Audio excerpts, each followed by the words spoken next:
This program is brought to you by the Vegetarian Society of Hawaii, a nonprofit organization dedicated to sharing with the community the many benefits of a vegetarian diet. Free monthly meetings include vegetarian experts found locally and on the mainland, quick and easy cooking demonstrations, and healthful and delicious food samples. Members enjoy an informative quarterly newsletter, social activities, and discounts at many vegetarian-friendly restaurants and health food stores. For an application, call 944-8344. That's 944-8344. Or visit our website at www.vsh.org. vsh.org.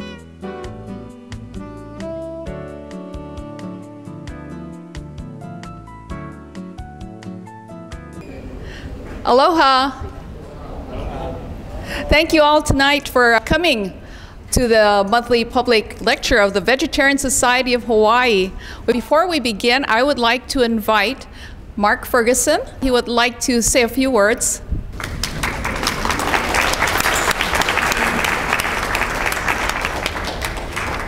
The microphone's low. Aloha, everyone. So Down to Earth, Hawaii's vegetarian natural food store chain. We're very pleased to continue our partnership with the Vegetarian Society of Hawaii. We very much appreciate and support the work that the Vegetarian Society of Hawaii does, spreading the message about the adoption of a vegetarian and a vegan diet for health, for the environment, and for the sake of the innocent animals. In furtherance of our common goals of promoting and enabling the adoption of a compassionate diet, Down to Earth's been very pleased to sponsor tonight's speaker, Gene Baur. Gene is a leader in the Compassion for Animals movement. And we applaud Gene's phenomenal success, transforming his values into action. So he has very strong values, but he's actually turning them into real tangible action that's making a difference. By the establishment of his animal sanctuaries, educating and inspiring others by his books and his speaking tour, by his life example, by his successful advocacy of legislation that makes a difference to millions, if not billions, of animals. So aloha, Gene. Mahalo for your compassion. Mahalo for your work.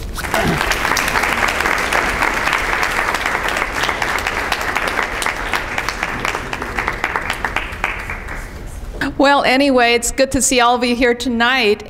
We'd like to encourage those of you who are not yet members, and even those of you who are not yet vegetarians, to join the Vegetarian Society tonight.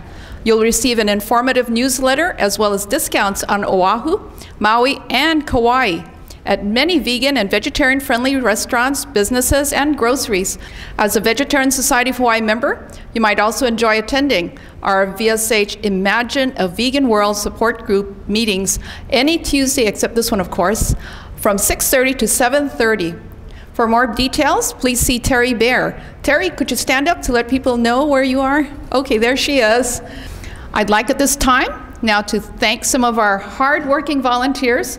We have Dr. Fred Foster, hi, over at the reception table. UH Professor Emeritus, Dr. Carl Steff, who does many things, including bringing our speaker's lovely lei and hosting him too, bringing also our donated refreshments from Down to Earth, as well as serving supplies. I don't know what he doesn't do. Anyway, we have also Patrick and Cyrilak, and there is Phyllis Fong at the free literature table. Now, if you want to join this great group of people in making a positive contribution to the world, please see me before you go tonight. You can also view videos of this and many of our past presentations on our website, www.vsh.org, where you'll find many other resources, including our famous dining guide, and that's done by Dr. Carl Steff again. It is now time for our special guest speaker. We're delighted to have with us tonight Gene Baur. Gene Baur is the president and co-founder of Farm Sanctuary, the premier organization which not only advocates for animals, but also since 1986 has provided rescue, a home, and adoption help for thousands of rescued farm animals at what are now 3 locations in New York and California, where visitors can also connect with animals as intelligent, emotional beings. Gene, who has been hailed as the conscience of the food movement by Time magazine, is a California native who grew up in Hollywood. He has a bachelor's degree in sociology from California State University, Northridge, as well as a master's degree in agricultural economics from Cornell University. Along the way, he worked at many jobs, including in the film and TV industry, and also as a volunteer for various causes. In the 1980s, he began investigating conditions at factory farms, stockyards, and slaughterhouses. The inhumane treatment of farm animals that he found led to his advocacy work for them, which not only brought much media attention to their plight, but also to the eventual founding of Farm Sanctuary. Gene's best-selling book of the same name as this talk tonight is a thought-provoking investigation of the ethical question involved in the production of beef, poultry, pork, milk, and eggs, and what each of us can do to promote compassion and help stop the systematic mistreatment of the farm animals who are exploited for food in the United States every year. Gene's presentation is entitled Farm Sanctuary: Changing Hearts and Minds About Animals and Food. Please join me in welcoming Gene Baur.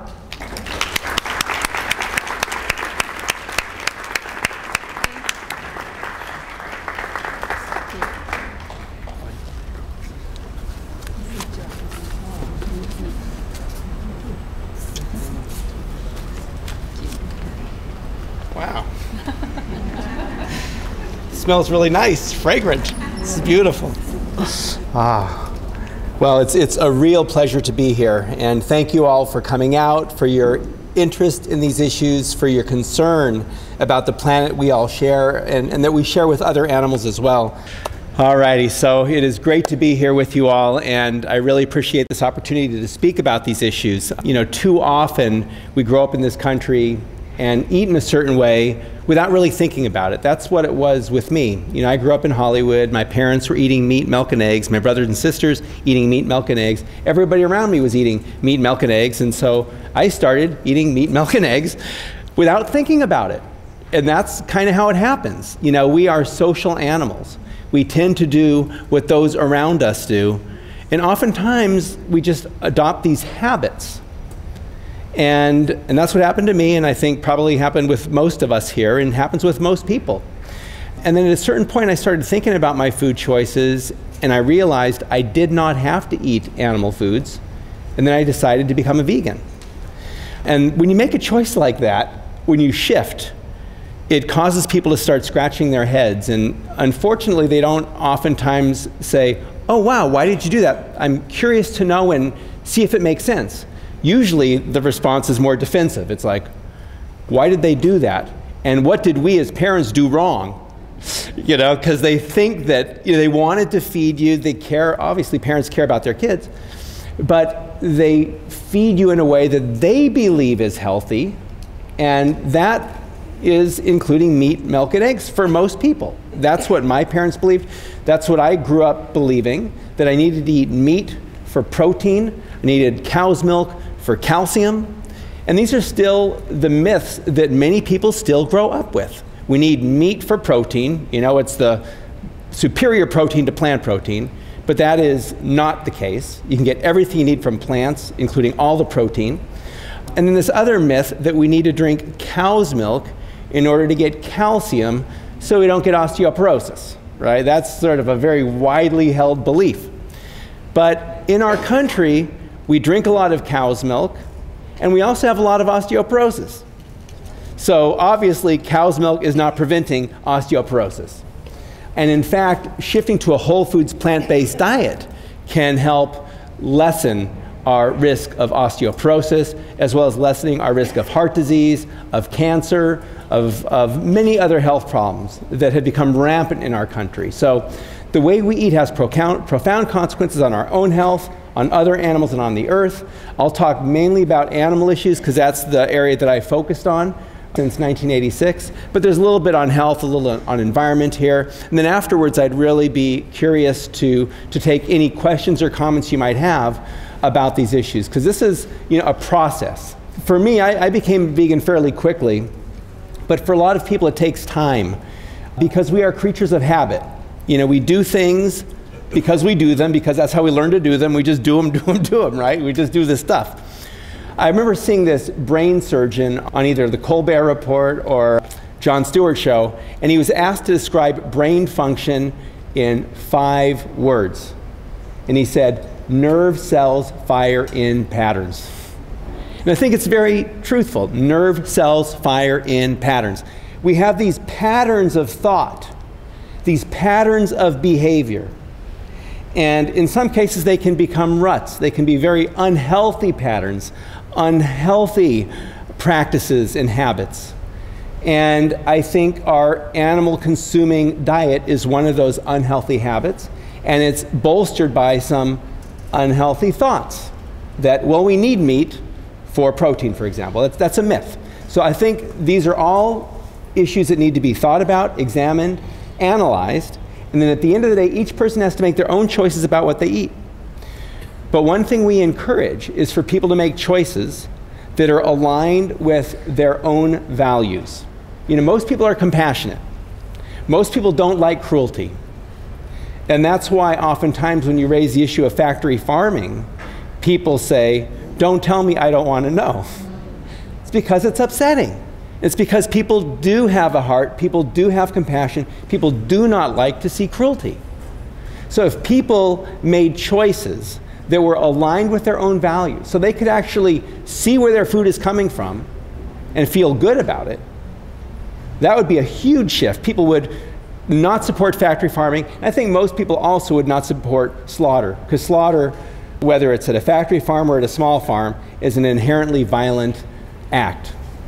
So if people ate in a way aligned with their values, we'd see a big shift. And also, if people made food choices that are aligned with our own interests, we'd also see a massive shift. It's completely irrational, kind of crazy, to eat food that makes us sick. But that's what we do in this country en masse. We eat food that contributes to heart disease and cancer and other problems. So if we make choices aligned with our values and interests, we'd see a massive shift. And so I think messaging these issues that way is something that people tend to be receptive to, because, you know, back in the mid-'80s when I was an early vegan, I was sort of one of the finger wagging types. And that doesn't tend to win a lot of converts. So and ultimately, people have to make their own choices. People, you know, have to decide to do what they want to do. And that's based on providing information. So I think a big goal for a lot of us is to figure out how to best present these issues in a way that makes sense to people, where, you know, we're not in conflict with people, we're not criticizing, we are trying to go forward together, and at the end of the day, live in a way that is humane and healthful. And there's not too many people that would say, I don't want to do that. Most people would like the idea of living in a compassionate way and feel good about themselves, and then also feel healthy. And then the whole other thing is a plant-based diet does not destroy the earth the way an animal-based diet does. You know, I've spoken to a number of agribusiness groups, and I was making the case a number of years ago to this group of dairy farmers, talking about how plant-based agriculture is a lot more efficient than animal agriculture. And I talked about how many fossil fuels are needed, how much water is needed, how you need to grow lots and lots of crops in order to feed animals. And if we ate those crops directly, it'd be a lot more efficient than growing those crops and feeding them to animals. So the science is very strong, pointing out that plant-based agriculture is way more efficient. And these ag people kept coming back to me and saying that animal farming was the way we were going to feed the world. It was the most efficient way to feed our growing human population, and industrial factory farming was the best way to do it. And I kept coming back and saying that's inefficient, requires a lot of resources. And I finally asked them, where do you guys get your information? How do you guys believe, and where do you get information that says animal farming is efficient? And they told me the name of the book they got it from, and it was called Saving the Planet with Pesticides and Plastics. And that was really the name of the book. They weren't kidding. So I picked it up and got a chuckle out of it, but it was written by a guy with the Hudson Institute, which is a conservative think tank in Washington, and it goes to show how human beings can rationalize practically anything. We are basically emotional animals, human beings. We do things because it makes us feel good, or because it's a habit and we're used to doing it. And that's comfortable, and that makes us feel good. Even though if it's eating animal foods, it might be killing us and killing a lot of other animals, and we're in denial, we're not looking at it. But we do things because of how it makes us feel. And changing is scary. Changing from eating a certain way to eating a different way can be challenging. So we just need to be patient and understanding of that and provide people with tools and information to be able to make humane choices. So Farm Sanctuary is a sanctuary for animals and for people. And this is a picture of the hardcover of the book. The one over there is the same book with a couple small updates, but there's a different picture on it. But in this one you see Linda the cow sitting next to me. And a lot of people think she's smiling because of the way her mouth is open. But she's actually just chewing her cud, which is what cows do. They chew their cud. And at Farm Sanctuary, the animals are our friends, not our food, and they get to interact with us in a positive way, and they never have to worry about being killed and eaten, needless to say. They are treated like many people treat their cats and dogs. They are our friends, not our food. And they get to be who they are. Cows get to go outside and graze. Pigs get to go out and root in the soil, and they are very earthy animals. You see, these guys have had their noses in the dirt. And their noses are very strong. They can rip up stumps and rip up gardens, but they're also very sensitive. They can smell truffles a couple feet under the soil. So, and if you think about how sensitive their noses are and how they are confined in these factory farms, standing on slatted floors where their manure collects underneath them in basically cesspools, and they're breathing in those noxious fumes for their whole lives, it makes the fact that their noses are so sensitive that much more upsetting that they have to endure that kind of cruelty. And when the animals first come to Farm Sanctuary, they'd come from abusive situations. So at first they're very frightened of people. But as time goes, they learn they're in a safe place, they learn to trust people, then they learn to play and enjoy themselves. And they start showing affection even. We had a turkey we used to call Lydia the hugging turkey, because she'd go out into the barnyard and kneel down and she'd come up to you and crane her neck around your neck like she was giving you a hug. So these animals are not that different than cats and dogs. When they're treated with kindness, they respond. Even like humans, right? Humans brought up in a rough situation are going to oftentimes have a hard time adjusting. Now, I didn't grow up with farm animals. I grew up in LA and Hollywood, and that's my cat Tiger, who I really liked. And although I love my cat Tiger and I liked the wild animals I saw in the neighborhood, I was eating other animals without thinking about it, as I was describing earlier. But as time went, I recognized I didn't have to eat animals, I didn't feel good about eating animals, and I went vegan. And then I've learned many things over the years about the benefits of plant-based eating, and some of you probably know of Colin Campbell's work. This is from the China study, shows healthcare expenditures in the US versus other countries, and one of the reasons our healthcare expenditures are so high is because of our animal-based diet. And unfortunately, our healthcare costs in the US continue increasing because of the way we're eating in large part. Colin Campbell and other experts in the movie Forks Over Knives, which was mentioned before, and Ruth is in it. It's a great movie. Some of you have probably seen it. For those of you who haven't, I would highly recommend it. But in that movie, the experts estimate that we could save 70% on our healthcare costs by shifting to a whole foods plant-based diet. That's massive. And especially when we're looking at the economic problems our country is facing, being able to save 70% on healthcare costs would be immense. Plus, in addition to saving dollars, we would save enormous suffering and waste of time and energy that goes into treating illness that is preventable. So I think that that is a huge factor, and more people are thinking about this. People like Bill Clinton learned that he could be healthier by shifting to a plant-based diet, so he became a vegan. Mike Tyson also became a vegan and not eating ears anymore, thankfully. What's interesting about Mike Tyson is that as a kid, he was bullied. You don't think about Mike Tyson being beat up, but as a kid, he was younger and he was bullied. And he raised pigeons and he took care of pigeons. And one day, some of these bullies came and injured or killed his pigeons. And he went off on them and he became a fighter. And he then became world champion. And then he started getting surrounded, I think, by people that were not necessarily that good for him. Power and money and all that kind of stuff. And then he sort of lost himself. My guess is that he's trying to get back to his core, back to who he is, back to caring about animals, and back to living in a way that's more aligned with kindness and more aligned with health interests. The way we eat has profound impacts. on our own health. What we eat is incorporated into our bodies. It becomes us. You are what you eat. And if we eat junk, if we eat death, if we eat misery, it has an impact. Another impact that animal agriculture has is on the environment. This is in quotes from a United Nations report called Livestock's Long Shadow. Talks about how the livestock sector emerges as one of the top 2 or 3 most significant contributors to the most serious environmental problems we're facing, from the local to global. Talks about the livestock sector being a major player in greenhouse gas emissions, contributing more than transportation. So you take all the cars, trains, planes, boats combined, they contribute less to greenhouse gas emissions than animal agriculture.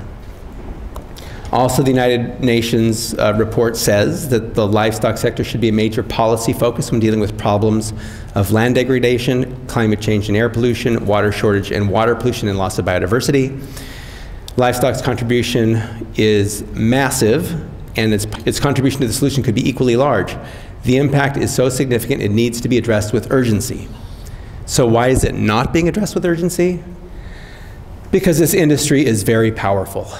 They're very influential in Washington, D.C. and in other capitals around the world, and it's very hard to get laws passed. In the 1970s, there was a report put together by health experts to provide guidance to the U.S. government on dietary guidelines. And that report said that Americans should eat less meat. That report was in print for about a day, and it was changed to say we should eat more meat that is lower in saturated fat. So it reframed the entire message. And unfortunately, our meat consumption has continued to increase. Although I'm very happy to say a couple years ago, around 2008 or so, it seems like the growth had sort of stopped, and the animal foods, land animals, people in the US are consuming started going down. Unfortunately, we're increasing in our fish consumption, so I don't know what the exact numbers look like on flesh, but when it comes to cows, pigs, chickens, turkeys, those had been increasing, although cows and pigs kind of level, chickens really increasing a lot. So the number, you know, in aggregate had been increasing until 2008. At that point, it started going down, with the exception of fish. So the fact that people are eating less chickens is a good thing. But people are still eating way too many animals. But I'm hopeful that that shift and that trend towards eating fewer will continue and will accelerate. This is an article from the New York Times from a few years back. The article was called Rethinking the Meat Guzzler. And what this slide shows is a comparison of fossil fuels needed for a meat meal versus a vegetarian meal. And it shows that the meat meal required 16 times more fossil fuels than the vegetarian meal. So again, that's just one other cost associated with animal agriculture. And all these problems have been exacerbated over the past several decades by this move of get big or get out, where large farms have replaced small farms. Animals have become more seen as commodities, not as living, feeling animals. The earth is just a resource to be exploited, and consumers are just a market. And there's a disconnect between production and consumption. And that's one reason there are problems, but people are not connected with their food choices. They don't really know where it's coming from, and they're supporting things they would be appalled by if they were to look at it. So in the 1980s, I started going into farms to document what was happening, and what was apparent was my perception of these animals and the way I looked at them was different than the way the farming people looked at them. And this is a stockyard worker who's just prodding a pig. And when I would go to the stockyard, I would look into the animal's face, and I would see the fear, I would see the pain, I would see them as an emotional creature. The stockyard workers are literally looking at meat on the hoof. They're looking at cuts of meat. They're looking at live stock for sale. They're not looking at living, feeling creatures. And that's really the divide. Are these animals living, feeling creatures? And if so, what does that mean? Or are they inanimate commodities? And I think the answer is pretty obvious, but they're seen as inanimate commodities at these places. This picture is taken at Lancaster Stockyards. Behind Lancaster Stockyards there was the dead pile. On the day I took this picture, there were dead cows, dead pigs, dead sheep. The maggots were so thick you could hear them buzzing. It was a hot August day, and it smelled terrible, as you can imagine. And off of this dead pile, the sheep at the far right was alive. She actually lifted her head. So we were stunned that a living animal would be thrown on this dead pile. We took her off the dead pile, took her to a veterinarian thinking she'd have to be euthanized, but as he started examining her, she stood up. And that's her, that's Hilda. She ended up living with us for more than 10 years. And she's now buried at our farm up in Watkins Glen, New York. But this is an animal that was considered a downed animal, an animal too sick to walk. And rather than provide her with veterinary care or any attention, they just threw her on the dead pile, literally. So we started a campaign at Lancaster Stockyards, and we argued that if an animal is down, is too sick to walk, that that animal should be either humanely euthanized or given proper veterinary care to be made healthy. They should not be thrown on the dead pile. They should not be left in alleyways to die, which was also happening. They should not be dragged onto trucks and taken to slaughter, which is another common practice. So we began this whole campaign at Lancaster Stockyards, arguing that these downed animals should be euthanized or given vet care. And at the time, Lancaster Stockyards was the largest stockyard east of Chicago. It was a pillar of the community. It was getting ready to celebrate its 100-year anniversary. And it was being criticized by this upstart organization called Farm Sanctuary that was run by vegans who lived in a school bus on a tofu farm. That's where we actually lived. And we funded the organization by selling vegetarian hot dogs out of our Volkswagen van at Grateful Dead concerts. And there I am sporting the beard back in the day. So we had a lot of convincing to do in Lancaster, Pennsylvania. But as time went and as people saw the images of animals left for dead or animals on the dead pile, things shifted and we were able to get the stockyard convicted of cruelty to animals. And I went back to Lancaster Stockyards a few years ago and I took that picture. It was being overgrown and it's now been bulldozed. Lancaster Stockyards is no more.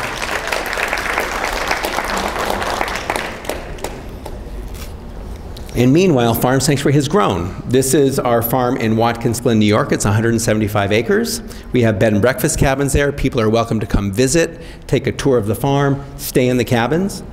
This is our farm in Orland, California. Also, we have events there. This is 300 acres, and it's a sanctuary for animals, and people are also encouraged to come visit. And we just acquired a farm near Los Angeles. So we now operate 3 sanctuaries. And if anybody's in Los Angeles or in Northern California or upstate New York, you're welcome to come visit. But far away from Farm Sanctuary, on farms across the US, bad has become normal. Farm animals are genetically manipulated, artificially bred, mutilated, confined, cruelly beaten, and killed for food.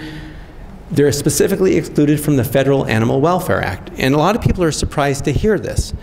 You know, people assume that, well, there's laws against that, right? Well, at the federal level, farm animals are excluded, explicitly kept out of the Federal Animal Welfare Act.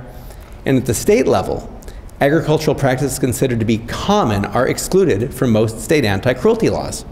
And what is a common practice? It's one that the industry adopts. And if enough of them do it, it's common. And no matter how cruel it is, it's considered to be legal. And just to give you a sense of how influential agribusiness is, agriculture is exempt from many labor and environmental laws. Farm minimum wage is less than in other sectors. Farms don't pay the same taxes as other businesses. They don't pay taxes on gas, for example, or on property. They have preferential access to water. So this is an industry that has really been treated very well and is subsidized by taxpayers, and it's doing things that are not so good for us or for the environment or for animals. And back to the downed animal issue, which is just an example of how this industry will push animals to the brink of death and still make a few dollars off of them, and is not willing to give them veterinary care or euthanize them if they can make a few dollars. So after our campaign at Lancaster Stockyards, I traveled around the country, and this is a picture I took in California. These are down cows, worn out dairy cows, at a slaughterhouse, and they're going to be slaughtered and used for human food. That's a picture of a down cow I took in Texas. She had been sent to the stockyard with her calf, and because the cows sell to one group of buyers and the calves sell to a different group of buyers, they were being separated, and the mother fought to be with her calf, and during that altercation, her neck was broken, and she was left there for hours, possibly for days. They did not want to euthanize her because as long as she was still alive, she could be sold for human food. And that's a picture I took of a downed calf who was sent to the stockyard on the day he was born. He was still wet from afterbirth. It was a freezing day and he was dying of hypothermia. So I went up to the stockyard worker and I said, "What's going on with this calf?" And he said, "Well, I got to bury him later today." So I said, "Well, what if I take him off your hands?" And he said, "Sure, go ahead." So I took the calf, took him to a nearby veterinarian. She started examining him. She tried to take his temperature. It was so low it wouldn't read on the thermometer. She said, "What are you wasting your time for? It makes no economic sense." And I said, "You know, to me this is not an economic situation. This is an individual. I want to do what I can to help him." And she finally gave him intravenous fluids and cared for him. And I took him back to the farm, and I'm happy to say he recovered and ended up weighing close to 3,000 pounds. So that's Opie. He lived with us for 18 years. He died a couple years ago, but he had a long, happy life at the farm. And it was a beautiful thing to go out into the barn and see this huge guy. I mean, he was like this high at the shoulder. But he was a gentle giant, and he was a very peaceful presence on the farm. But Opie was born on a dairy farm. For a cow to have milk, she has to have a calf. Just like other mammals, they don't just start lactating for the heck of it. You know, mammals lactate to feed their young. So on modern dairy farms, the cow has a calf every year. The calf is taken away. And the mother is used for milk production. So, and she's pushed to produce about 10 times more milk than she would produce in nature. She's pushed very hard. She's hooked up to milk machines 2 or 3 times a day. In a healthy environment, a dairy cow could live 20 years, but on these factory farms, they're usually sent to slaughter after just about 3 or 4 years in production because they're pushed so hard. And in many cases, they're pushed so hard, they become downed animals, too sick to walk. That's actually a picture of a downed cow that was taken by a dairy industry veterinarian who was upset by what he was seeing. So he took that picture, he sent it to me. And he said, "This is bad, this is wrong, we got to stop this." So we actually worked together to pass legislation in California to ban the transportation and slaughter of downed cows. And I'm happy to say that now there is a federal ban in the US on the slaughter of downed cows for human food that we've been able to achieve. But we're still working to prevent other downed animals like pigs and sheep and goats who are too sick to walk from going into the food supply. But we're able to get something done in regard to downed cows at least. I mentioned how these calves are taken away from their mothers on dairy farms on a regular basis. The female calves are used to become milking cows because the mothers are sent to slaughter at a young age and they need young females to replace them. They call them replacement heifers, actually. But the males are useless to the dairy farm. They're never going to produce milk. And they have not been thought to be good beef animals, so the veal industry was created to take advantage of this plentiful supply of unwanted male calves. And they're chained by the neck in these crates for their whole lives, unable even to turn around, and then they're slaughtered usually at about 20 weeks old. Now there's been a lot of education about veal production, thankfully. And because of that, there has been a significant decline in veal consumption. And we've also been able to get some laws passed in some states to ban veal production in these crates. So there's some movement away from this now, which is a good thing, but the conditions that are replacing these are not great. You know, they're giving the animals a little bit more space, or in some cases now these male calves are being raised for beef. There's progress, but it's certainly not ideal. And veal crates are not the only form of confinement that are commonly used in agriculture.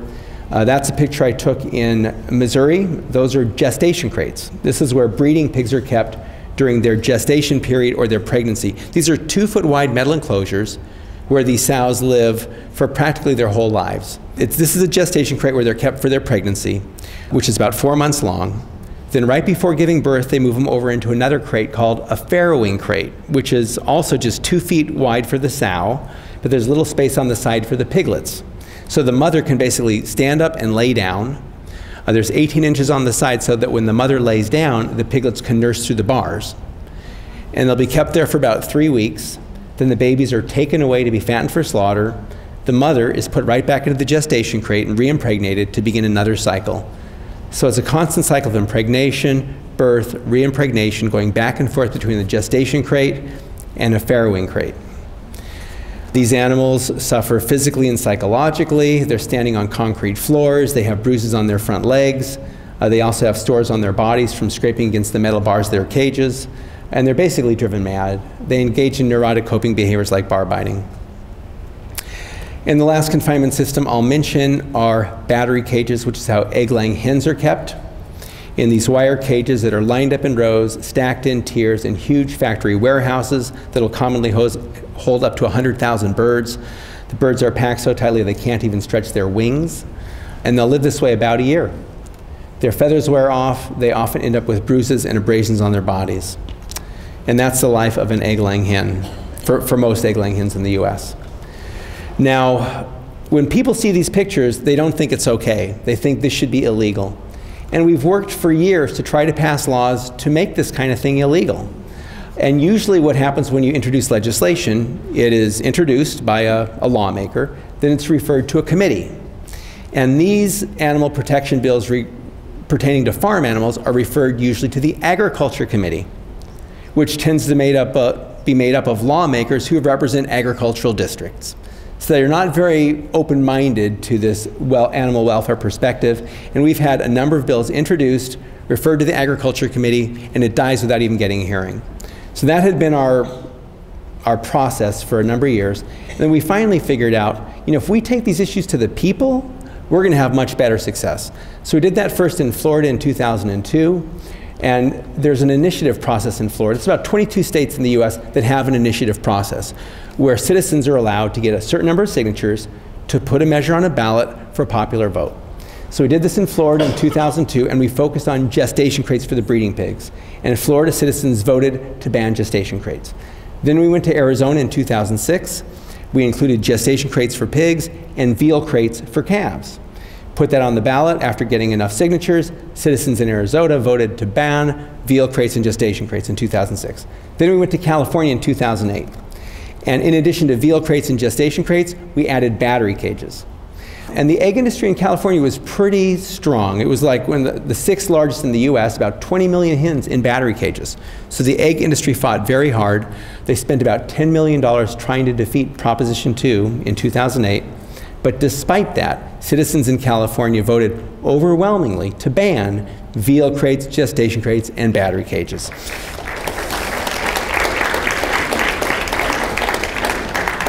People care. People are humane. When given the opportunity, 3 out of 3 times they voted to ban these kind of cruelties.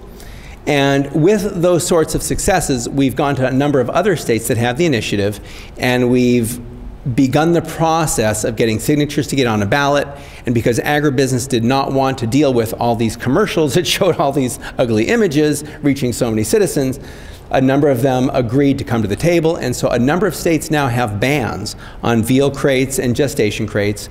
There's a couple states that have bans on battery cages, but these are being phased in. There's litigation, they're being challenged. It's not a very simple, easy process, but there has been some progress, and hopefully it will continue. But the legislative process is slow and tedious, and you get very small positives. For instance, when Proposition 2 passed in California to ban battery cages, gestation crates, and veal crates, it only requires animals to have space to turn around.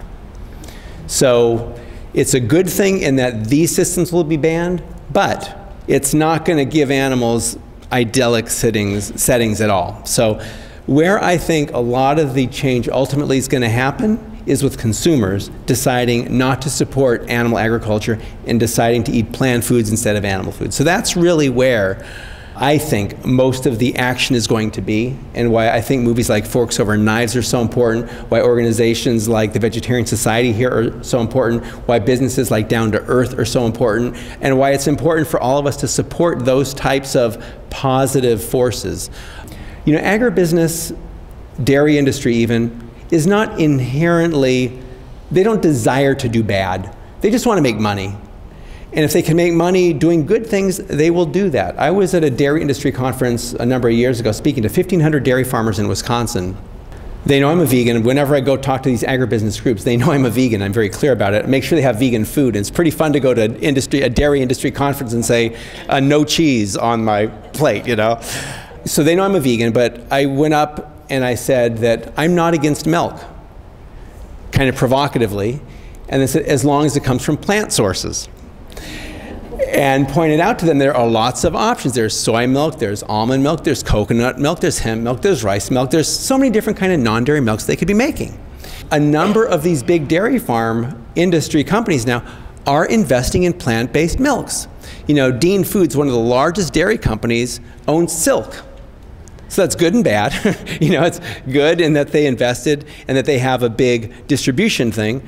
It's not ideal that, you know, it's one of those big companies that, you know, can sometimes be not very humane to workers and to others as well.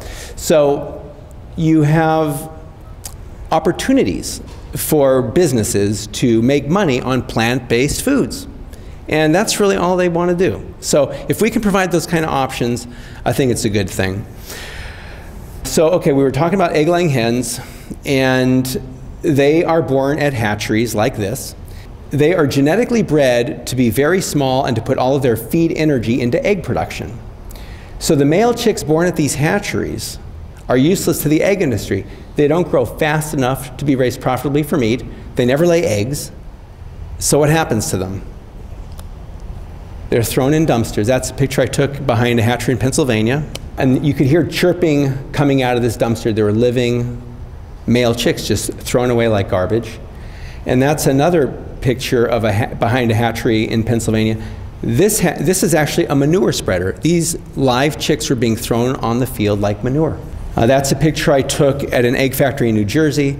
I had gone there mainly to document the battery cages, but as I was getting ready to leave, I saw this trash can, so I took a picture of it. And as I got closer, I saw a couple of the birds in it were alive and moving. So I took them out of the trash can and brought them to Farm Sanctuary. And then we tried to prosecute this egg factory for cruelty to animals for leaving live birds in a trash can. And we got them in court, which is not easy to do, but we were able to achieve that. And when we were in court, their lawyer argued that they could legally treat the birds like manure. And the judge said, isn't there a difference between live birds and manure?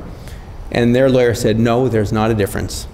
And that egg factory was ultimately found not guilty of cruelty to animals. Here's a quote that I think is very fitting to this topic. If one person is unkind to an animal, it's considered to be cruelty, but where a lot of people are unkind to animals, especially in the name of commerce, the cruelty is condoned, and once large sums of money are at stake, will be defended to the last by otherwise intelligent people. And again, this speaks to how we are social animals. If everybody is doing something, it's normal. And when it comes to how animals are treated on farms, bad has become normal. But when it comes to our health, I would also suggest that bad has become normal. You know, a lot of people at a certain age are expected to go on heart medication. That's just normal. Everybody's doing it, so that's how it is. But you know, it doesn't have to be that way. My dad had a heart attack about 15 years ago. He was in the hospital, and they were feeding him bacon and eggs. It was a stunner. And you know, I hadn't been to a doctor for a long time, so I figured, you know, this is about 5 years ago. I was in my mid-40s. I'm 50 now, so I was in my mid-40s, and I figured, you know, I should just make sure everything's working. So I go to this doctor. He just starts asking me a lot of questions, asked if there was any heart disease in the family. I mentioned that my dad had a heart attack, and one of the first things he said to me after that was, well, I might want to put you on heart medication. Again, bad becoming normal. It was ridiculous. Without doing any tests, he suggested that might be the course of action here.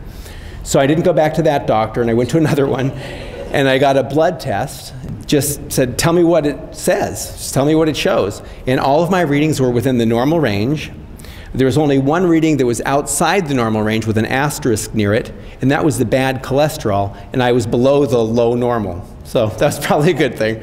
And now, just to sort of demonstrate that vegans can do stuff, I'm starting to do marathons. I did 2 marathons last year. I'm doing another one this coming March. And I also just signed up to do the Ironman triathlon in July. So like Ruth's done 6 of them, Ironman. So, but it just shows that vegans can do this stuff. And on a plant-based diet, we have a lot of energy. Other kind of animal I will mention who is raised in the US are chickens raised for meat. This is how they live. Of the 9+ billion farm animals raised and slaughtered every year in the US, 90+% are the chickens raised for meat. And this is how they live in these warehouses. Now, these birds have been genetically bred to grow twice as big and twice as fast as normal. They grow so fast and so large that their hearts and lungs have a hard time supporting that growth rate. And every year, hundreds of millions die of heart attacks at a couple weeks old. And you wonder, how can the industry lose hundreds of millions? Well, if they're raising 8 or 9 billion and they're growing twice as fast, it's still profitable to lose a large number. And these animals' large bodies and excessive growth somewhat perversely parallels that of us in the US, where obesity is becoming a real issue now. And I've got a series of slides here from the Centers for Disease Control starting in 1985 showing the prevalence of obesity among US adults. With the darker blue color, they're indicating a higher percentage of the population considered obese. So by 1990, we see the problem spreading. 95, we have a new darker blue color indicating a greater percentage. 2000, we have a new, now orange color, indicating a greater percentage. In 2006, the last one I have available, you see this problem just keeps getting worse and worse and worse. And it doesn't have to be this way. If we ate whole plant foods, we could see a huge shift away from this problem. And I think Michelle Obama has done some really good things trying to raise awareness about eating plant foods. And she's got an organic garden at the White House. Very positive, but primarily symbolic.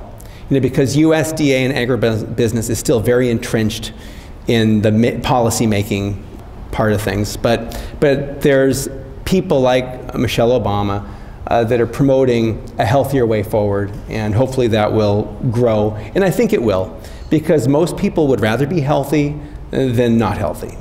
That goes beyond just physical. I would say it also goes towards emotional and psychological and spiritual even.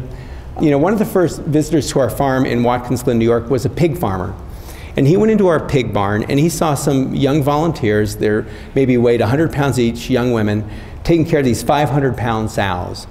And he was genuinely concerned for their welfare. And he said, those are violent and aggressive animals. They will attack you. You better get out of that barn. And I said to him that the animals oftentimes when they first come to us are very frightened because they've been abused, but as time goes they learn to trust us and they don't attack us the way you're describing. And he said, look, I'm a pig farmer, I understand these animals, you can't trust them, I've raised them for years. One of them will knock you down, the other will have your guts in a second. This is what he actually said. And I said, well, we've not had that problem here. But he was persistent, and he said, and to illustrate his point, he gave an example of a sow he had. He said, I had this sow, and I took her piglets away, and she came after me. And he totally didn't understand that she had an opinion about that event. So I would say that this guy, lost some of his empathy. And then rather than understanding the other animal, he starts judging and assuming things, and then the response is you put them in a crate. And that's what they start doing. So this complete lack of respect and lack of understanding leads to, additional cruelty, is what I've seen. So at Farm Sanctuary, when the animals come to us, we take care of them. They know they're in a safe place. That's very different than what happens on these factory farms. And when people are being bad to other animals, most people don't want to see themselves as cruel, so they come up with reasons for it. We put them in a crate so they don't attack us, and so they don't attack each other. So we're doing it for their own good. It becomes a rationalization. Also, at these pig farms, they say that the farrowing crate, and by the way, this is a picture of a farrowing crate where there's the sow standing and you see a piglet in front of her there. The reason they use the farrowing crates, they rationalize, is to protect the babies from the mothers, because they think the mothers are going to hurt the babies. And they certainly don't need to be in farrowing crates. But when we brought her to the farm, do you think she attacks us like this pig farmer was describing? No. She knows she's in a safe place. It's good for her. And, it's fun to go out and see happy animals smiling. It's much more pleasant to be at Farm Sanctuary than to be at these factory farms where you have animals banging and clanking against their bars, literally. And at the sanctuary, they get to make nests. They literally make nests. So putting animals behind bars, in a sense, puts ourselves behind bars. It kind of closes down our heart. It sort of causes us not to feel empathy the way we really should as human beings. It's one of the, I think, most important human qualities, is to be empathetic. Somebody that doesn't have empathy for other people is considered to be a sociopath. So there's actually a pathology around that. Cruelty to animals is part of a similar type of pathology. So I think what we need now is to be citizens, thoughtful citizens, not just consumers, not just habitual, you know, in a rut type of consumers. We need to be citizens. And here's a few quotes I like. Each snowflake in an avalanche pleads not guilty. Everyone thinks of changing the world, but no one thinks of changing himself. And how wonderful it is that nobody need wait a single moment before starting to improve the world.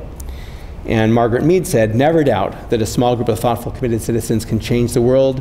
Indeed, it's the only thing that ever does. And thankfully, we are starting to see some significant changes. As I mentioned before, in 2008, the number of animals, land animals being killed in the US started going down, and the consumption started going down. The number of farmers markets is starting to increase. The organic market is increasing. We have some very high-profile vegans now. In addition to Bill Clinton and Mike Tyson, who I mentioned before, there's Ellen DeGeneres. Arian Foster, an NFL running back for the Houston Texans, one of the top running backs, was a vegan last season and did very well. And these mixed martial artist fighters, a lot of them are going vegan. So there's a real move now and a recognition that this lifestyle makes a lot of sense. And to that, and to the idea that each of us here can make a difference, the animals at Farm Sanctuary all say, thank you and come visit. And I'm happy to take any questions or comments now, so thank you all so much.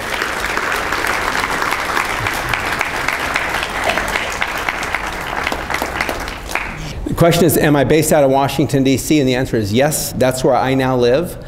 And the idea is to try to do more policy work, although frankly, Washington's quite a mess, so not a whole lot moving there right now. But being in Washington allows me also to interact with other advocacy folks and advocacy organizations, and also to travel more easily than from Watkins Glen, New York, where you'd fly out of Elmira to who knows where. So in Washington, there's several airports and Amtrak, so I'm in Washington now. What is my goal with being in Washington, D.C. and affecting policy change?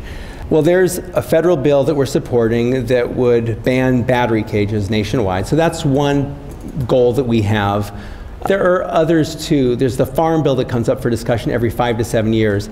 And the farm bill allocates tax money to subsidize certain types of agriculture. And it's been used to subsidize corn and soybean production, so you have a cheap feed source for animal agriculture. You know, we think that tax money should not be used to support certain types of farming that is unhealthy and inhumane and environmentally harmful. So the farm bill would be another very important piece of legislation, but it is very complex. It's thousands of pages, and the agribusiness people are very in deep with the ag committee people. So it's a tough row to hoe, as they say, but that's another reason I'm there, is to work on that kind of stuff. Yeah, the question has to do with the state laws being proposed by agribusiness. They've been termed ag-gag laws to make it more difficult to do undercover investigations and to criminalize going in and getting pictures at these factory farms, because they do not want people seeing what is happening. Rather than dealing with the problems and trying to improve conditions for animals, agribusiness is trying to make it more difficult for there to be a public discussion and for there to be public awareness of the conditions. So we are battling and trying to defeat those bad bills whenever they're being introduced. Last year there were about 10 of them introduced, about 7 were defeated, about 3 were passed. This year we expect probably another 7 or 10 to be introduced. Hard to know how many are going to pass and how many aren't going to pass. But this is unfortunately not a new thing. Back in 1993, there was a federal bill passed called the Animal Enterprise Protection Act. This is a federal bill that made it a federal crime to interfere with agriculture enterprises. And as part of that, the Justice Department came up with a list of 12 terrorist animal rights organizations. And I'm really proud to say that Farm Sanctuary was on that list. But it was ridiculous. We wrote them and they took us off the list because it was ridiculous. But then in 2000, or in the early 2000s, that law, the Animal Enterprise Protection Act, was amended, and you may have heard, it was called the Animal Enterprise Terrorism Act, putting the word right in the legislation now. And that passed. And basically it's the same law, but it just increased the penalties. So this is something that's been ongoing, and I think what's going to ultimately end up happening is there's going to be civil disobedience, there's going to be some litigation, there's going to be some legal battles over First Amendment, over citizens' right to know, and it's hard to know exactly how it's going to play out, but it's not the end of the story. But it speaks to agribusinesses' strong desire to prevent people from seeing what's happening, which speaks to the underlying reality that their practices are outside the bounds of acceptable conduct in our society, and that when people see what they're doing, they don't like it. Their conditions are untenable, and as people learn, and people will learn, not only and there's a lot of undercover footage that's already available. There's the internet, there's Facebook pages, there's YouTube, there's much more availability and access to this information now. You know, different people respond to different messages and different information. I think the factory farming pictures have a role. I think they're important for people to see, but I think they should be tempered with positive stuff too, and with solutions. So I think even taking pictures of yummy food and putting that on Facebook is good. And not necessarily saying vegan all the time. You can say vegan sometimes, but just showing people good food. A lot of people want good food, and that's a positive thing and emotionally attractive. The cruelty pictures are a little bit disturbing, so you're going to get a different response. But if that disturbing image comes with a solution and a hopeful opportunity to go from the bad to something good, I think it can be okay. I think sometimes though, people when they see these images think, that's how it's done and I eat meat, so this is horrible, I don't want to deal with it.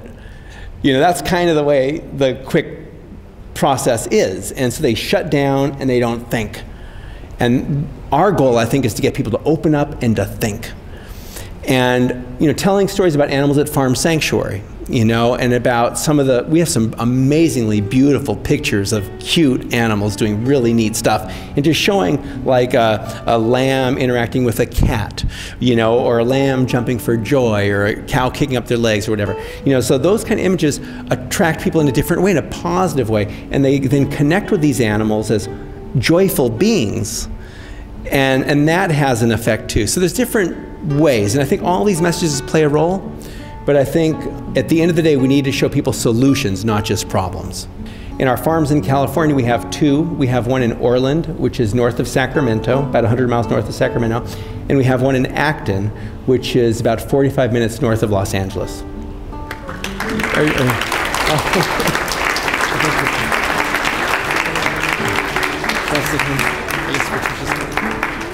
Thank you, Gene Baur, and thank you so much for everything you've done in your life to help these animals. I'm just incredibly inspired by what you've said today. Thank you.